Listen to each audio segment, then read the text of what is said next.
Halo sahabat setia film 77, gimana kabarnya? Semoga kabarnya sehat walafiat dan dimudahkan rezekinya. Oke, di video kali ini Mimin akan mengajak kalian menikmati sebuah film yang tentunya sangat seru sekali. Film ini berjudul Legend of Devication. Bercerita tentang Raja Iblis yang haus akan energi dari seorang kultivator. Namun ada seorang kultivator lugu yang turun dari gunung dan bertemu dengan seorang wanita cantik yang akan menghabisinya. Ingin tahu keseruan dari ceritanya? Langsung saja kita masuk ke alur ceritanya.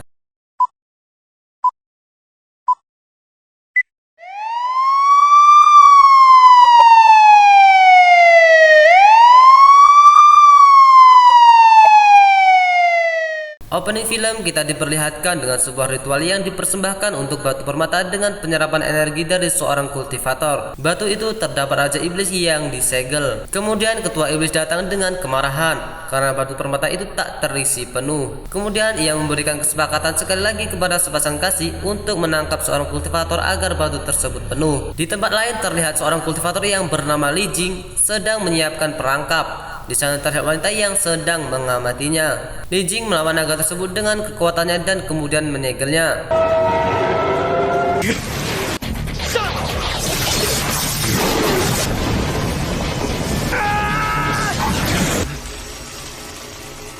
Kemudian Li Jing menolong dan mengantar wanita itu pulang ke rumahnya. Sampainya di rumah, wanita tersebut menggoda Li Jing. Akan tapi Li Jing tak mau karena itu adalah perbuatan dosa dan wanita pun nekat.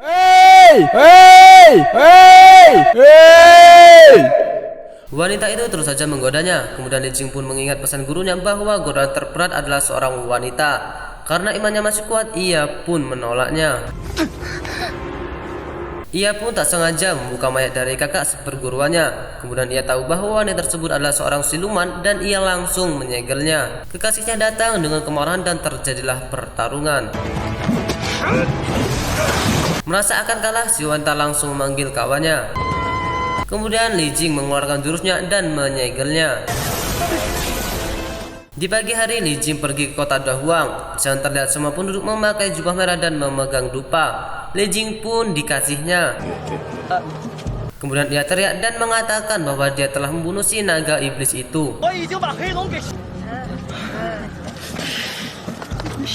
Di saat Li Jing mau menyantap makanannya, semua orang melihatnya karena dupa miliknya terjatuh. Kemudian ia pergi dan bertemu Jiang Zia dan terjadi perebutan dupa di antara mereka.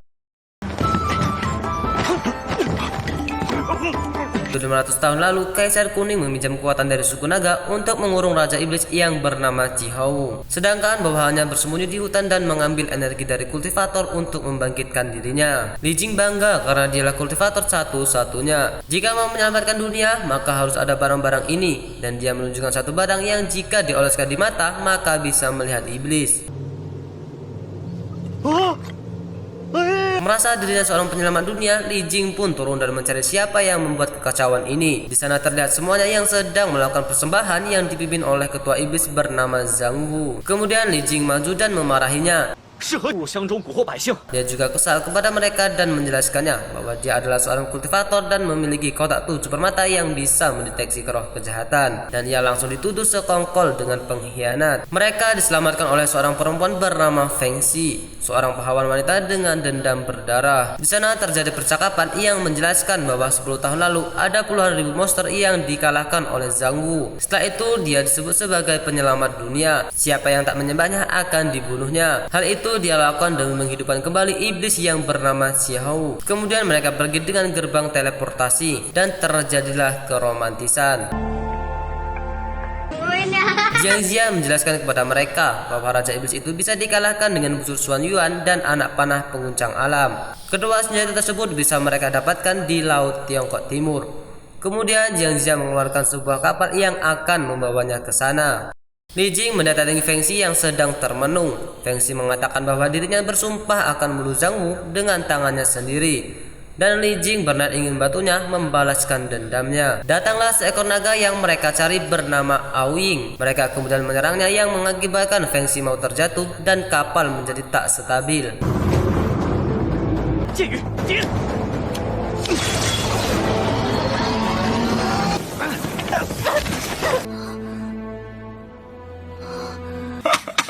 Jiang Ziya mohon kepada Aoying agar suku naga dapat membantunya dengan meminjam busur Yuan Yuan dan anak panah pengguncang alam. Dengan syarat dia juga harus ikut. Li Jing tak setuju dengan hal itu karena dia menganggap dirinya lah yang menjadi seorang penyelamat dunia. Jiang Ziya kemudian mengatakan bahwa hanya kekuatan suku naga lah yang dapat menarik busur itu. Karena tak percaya, Li Jing pun mencobanya. Kemudian mereka menyusun strategi untuk menghadapi Zhang Wu. Akan tapi mereka hanya punya 3 kesempatan untuk melepaskan anak panah itu, karena setiap anak panah yang keluar tak punya kekuatan spiritual lagi. Tibalah mereka di kota Dahuang. Di sana mereka bertemu dengan sepasang kekasih. Sedangkan Jiang Ziya dan Aoying pergi ke tempat Zhang Wu dan Raja Iblis berada. Jiang Ziya mengalihkan perhatiannya, sedangkan Aoying menyiapkan busurnya untuk memanah Zhang Wu.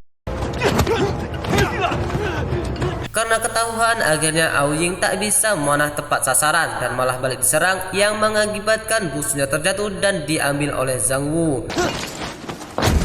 Dan kemudian mereka pun kabur.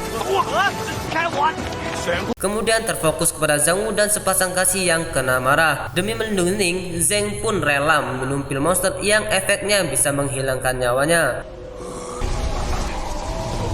Karena kesal, kemudian Li Jing menendang, dan ternyata yang ditendangnya itu adalah tanduk dari Aoying.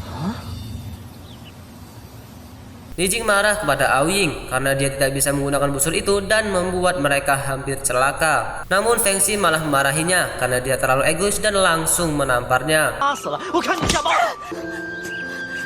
Jiang Ziya ikut menamparnya karena dia tak menghormati seniornya. Dia juga mengatakan bahwa selama ini dia telah menganggap mimpinya itu sebagai ramalan dan menganggap remeh Li Jing. Mana mungkin dengan bakat dan kebajikan seperti ini dia mau menjadi seorang penyelamat dunia. Dengan rasa menyesal, ia kemudian pergi mencari Feng Xi.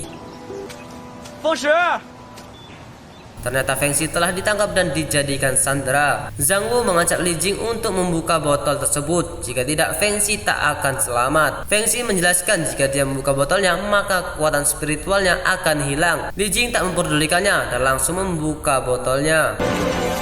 Kemudian Jiang Ziya dan Aoying datang. Feng Xi mengatakan bahwa Li Jing telah memberikan kekuatannya kepada Zhang Wu. Mereka pasrah karena tak ada harapan lagi untuk dapat mengalahkan Zhang Wu. Aoying tanpa busur dan Li Jing tanpa kekuatannya. Akan tetapi Li Jing tetap optimis karena di mimpi Jiang Ziya yang terpenting Zhang Wu mati. Kemudian diperlihatkan dengan ritual pengisian energi untuk membangkitkan Raja Iblis. Di sisi lain terdapat sepasang kasih yang menunggu kedatangan mereka. Zheng kemudian menelan pil monster itu yang membuat dirinya semakin kuat. Zheng berhenti dan memilih mengurungkan niatnya untuk tidak membunuh mereka. Karena efek dari pil tersebut, akhirnya Zheng pun kehilangan nyawa. Karena cinta hidup semati, Ning pun mengatakan bahwa dia berharap agar dia bisa satu liang lahat kepada Zheng. Dan film terfokus kepada mereka yang sedang menyusun taktik untuk dapat mengalahkan Zhang Wu dan Qiahou. Karena pada malam ini mereka tahu bahwa pembangkitan Qiahou akan dilaksanakan. Mereka pun datang dengan membawa busur palsu. Terlihat Zhang Wu yang sedang melakukan ritual. Dia menyuruh anak buahnya untuk menyerangnya. Ritual pun akhirnya selesai. Mereka semua habis dibantai.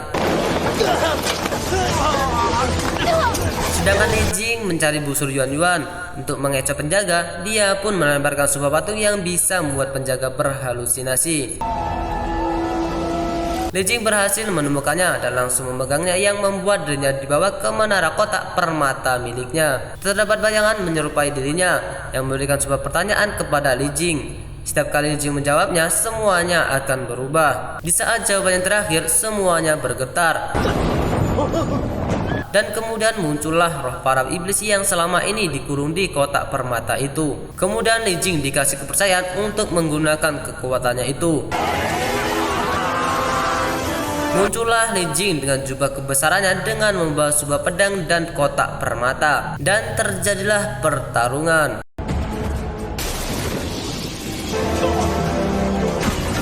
Feng Xi senang karena dendamnya sama Zhang Wu telah dibalaskan. Li Jing kemudian memberikan busurnya kepada Aoying. Akan tapi Aoying tidak bisa menggunakannya karena kedua tangannya telah patah. Mereka kira semuanya telah selesai, tapi siapa sangka yang dibunuh tadi adalah Zhang Wu, bukan Qiahou. Dengan munculnya Qiahou, terjadilah sebuah pertarungan yang sangat dahsyat.